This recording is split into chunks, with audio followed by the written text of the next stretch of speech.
Goeiemiddag en welkom by Farmspace, reg, Hurwitz Farming Summer Sale. En dit is om die draai en ek is opgewonde om te sien dat wragtig weer 'n string bulle bymekaar kan sit wat seker van die beste in die land is. En kom ons hoor by Simeon wat jy kan verwag, hoe jy pakkies aan sit het. En ja, daar gaan altyd baie meer gedagtes en denke in hierdie veiling. So ja, dit is altyd goed om mooi te luister hoe hy gedink het. Simeon, welkom. Thank you, Dennis. Thank you. Simeon, putting on auction 3 auctions together in a year is no easy job. Producing bulls for this auction is even tougher. Yep. And at your previous auction, you had one or two absolute standout bulls. What are we looking for in this auction? What's behind us, and what was your thinking when you picked these bulls? Dennis, thank you for a compliment again. It's nice to be the breeder and involved with such amazing animals. Dennis, this is just a broader selection of animals, certainly in the bulls for this particular auction. There's over 20 bulls on the sale, where previously there was slightly less. Genetic diversity, again, so that there isn't too much dominance of one particular line. Bulls for budgets for all bulls and for all breeders, that's important to try and balance the sale. Bulls with good traits that people would be looking for at this time of year, like calving ease, milk, growth, fertility figures, those types of things must also blend itself nicely together. Some standout bulls for the stud market and for the commercial farmer that really wants something on a premium scale, if one can talk like that. So there must be those as well. But in generally, the bulls must they must be balanced. They must be masculine bulls. They must have good width all over the show. They must have good testicles, because that's really the toolbox that needs to do the work. So it must be a nice balance and a nice blend, and something to be proud of. Simeon, it's everybody knows that Hurwitz farming marketing is done well, it's done correctly, and it's done amazingly. But you can market as well as you want. If you don't produce over 4 or 5 years what you've sold, and people don't come back. It doesn't matter how good they look on paper. At the end of the day, if they don't work on their farms, they don't buy you again. I can see standing behind me is some of the progeny that you sold for good prices, records back then. The 900,000 Ronaldos and Picasso. Definitely Picasso is not sold yet, but walks around here. Those progeny is now being proven and is standing behind us. So those who bought those bulls has the same thing on their farm, and they can come back with sort of peace of mind when they buy it. Absolutely. Dennis, to start off on what you're saying, talking about the marketing, of course the marketing's important, because these are animals, they're not human beings, they can't talk for themselves, so they require people to do that for them. But ultimately, when these animals are sold on auction, nobody is sitting next to anybody, any potential buyer, and persuading him in order to carry on bidding. He must decide what he wants to do, and those animals need to do that. They must be the talkers, they must be the ambassadors. It's just as simple as it is. But yes, our product, our bulls and our cattle have proven themselves to be highly adaptable animals throughout the whole country, even the whole continent actually.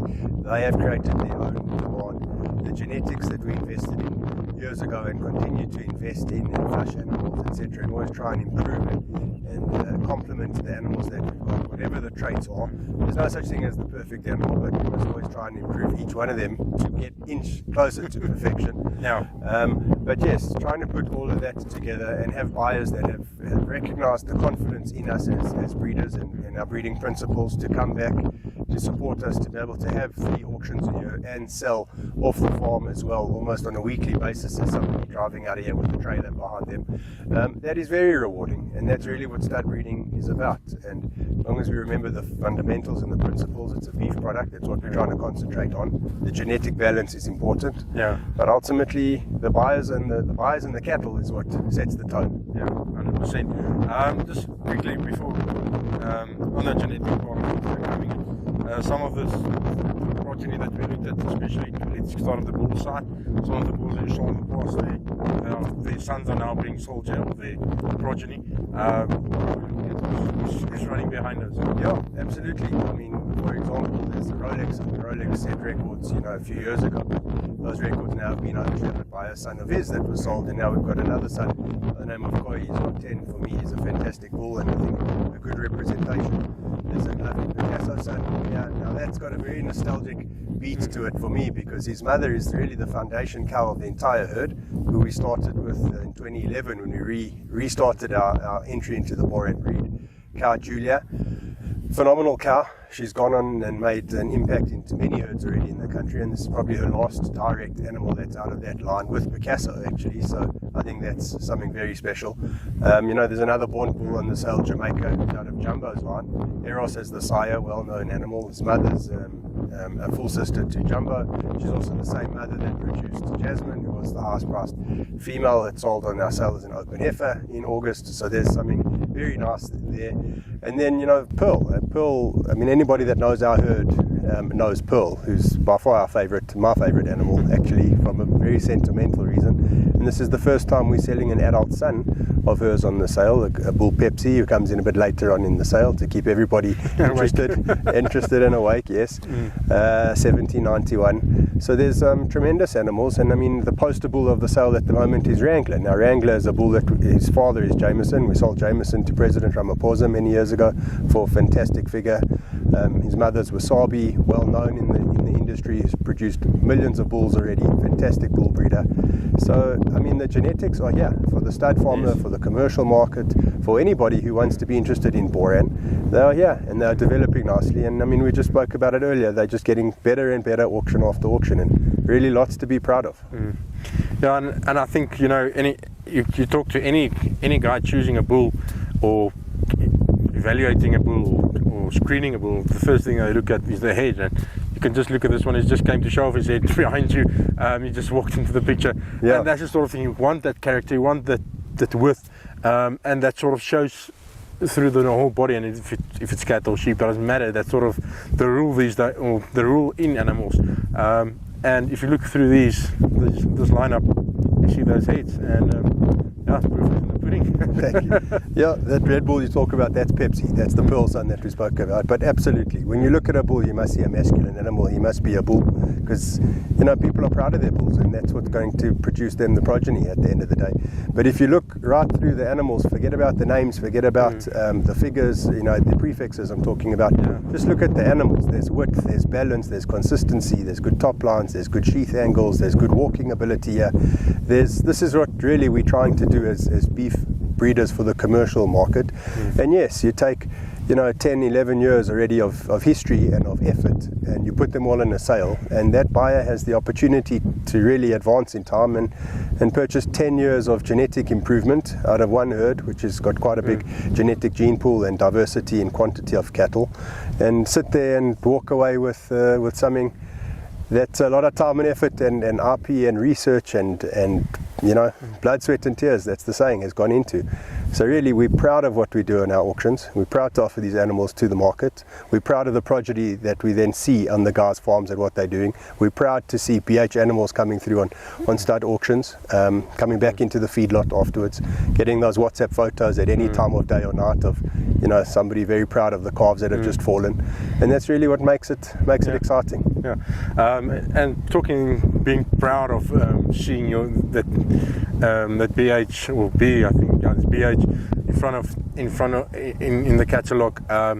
Other guys that you've bought from the past has done a lot. I saw Quinton's Fastro behind us is in here, and it's nice to see that you see the big breeders in the Boran is sort of using each other's bulls and making the best of it, and actually complementing the breed in total. And I think from where I'm standing, it's nice to see. Absolutely, that's what I said earlier. I mean, we established a nice genetic base, but we're always improving on our genetics. So that means absolutely driving in and attending other people's auctions, buying out of hand, monitoring what's going on Facebook from the various marketing avenues, and trying to acquire genetics that you think are going to complement your herd. Look, you can make mistakes as well, but really the idea is to improve. So yes, we've got a fantastic bull that comes originally out of the Fustrub herd, a bull Rambo, VST 1527. He's the oldest bull on the sale, but he's also a proven bull, a proven sire out of Eros and the cow Rose, both industry household names. So on this particular sale, we have a son of that bull, a son of Rambo. We've got daughters of Rambo on the sale. We're selling semen of his father, who happens to be the same bull that made Jamaica, which is Eros, direct Kenyan bull, and one of the better bulls of yesteryear. So the theme is there, and the animals are there, And yes, absolutely, we'll acquire genetics and cattle from anywhere as long as we can afford it. We will. So, before I let you go, the last time I was here, we spoke a lot about your embryo program, your KI program, and at the weekend I spent time with another breeder and heard some of his opinions, and he's been in the business for 25 years as well.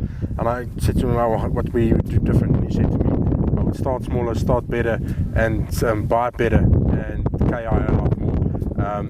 If you're a young breeder today, you've got some guys female, would you do the same thing? Would you rather buy 1 or 2 bulls and KI the hell out of them with them instead of buying 5 or 10 bulls? That's just not there.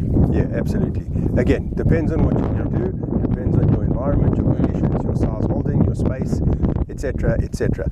But yes, I would always value quality over quantity any day of the week, and that would always be good advice, I think, for anybody in any breed and in any business. You must always try and do the best of what you can, because then that progeny that comes out of that afterwards, you started with a good base, with the best base that you know how, and it'll always be a genetic improvement. And that's why we see animals like Ronaldo, for example, who was a son of Rolex, and now we've got Koi, who's a son of Rolex again.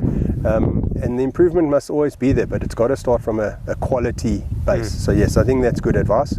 And in some of these bulls that are standing behind us, we'll be keeping semen shares out of them, so we'll still be retaining the genetic value of these animals in our herd, but at the same time sharing with the buyers or whoever buys them and then decides to do what they want to do with them. So we'll retain, and we will use, and we will try, and we will always try and improve. Now, the problem is most of those progeny that you use now, there's cars on foot. You see the quality now, and bulls already on auction. So it makes 100% sense to keep those back. Exactly. Samir, good luck for the auction. See you there. Thank you. All the best, Dennis. Thank you. Okay, so ons sien by Hurwitz auction. En soos ek nou deesdae leer saam met die mense, koop maar 'n bietjie minder, maar koop reg. En kommersiële ouens, as jy nie hierdie video gekyk het nie, kyk ons vir ene oor 'n Simeon feedlot, hoe die partytjie saamkom en wat hy dink jy kan doen met die Boran in die kommersiële mark. Tot volgende keer, totsiens.